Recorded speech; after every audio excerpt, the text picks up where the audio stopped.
अऊज़ु बिल्लाहि मिनश्शैतानिर्रजीम बिस्मिल्लाहिर्रहमानिर्रहीम। सूरतुल बक़रा आयत नंबर 33। क़ाल या आदमु अंबिअहुम बिअस्माइहिम फ़लम्मा अंबअहुम बिअस्माइहिम क़ाल अलम अक़ुल लकुम इन्नी अअलमु ग़ैबस समावाति वल अर्दि व अअलमु मा तुब्दून व मा कुन्तुम तक्तुमून। तर्जमा।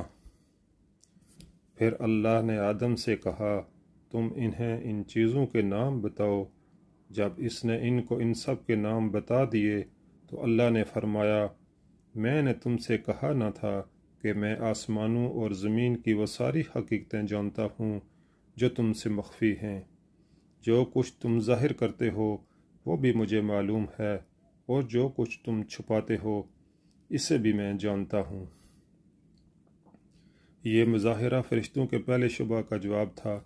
गोया इस तरीके से अल्लाह ताला ने इन्हें बता दिया कि मैं आदम को सिर्फ़ इख्तियारात ही नहीं दे रहा हूँ बल्कि इल्म भी दे रहा हूँ। इसके तकर्रर से फ़साद का जो अंदेशा तुम्हें हुआ वह इस मामले का सिर्फ़ एक पहलू है। दूसरा पहलू सलाह का भी है, और वो फ़साद के पहलू से वज़नी और ज़्यादा बेशकीमत है। हकीम का ये काम नहीं है कि छोटी खराबी की वजह से बड़ी बेहतरी को नज़रअंदाज कर दे।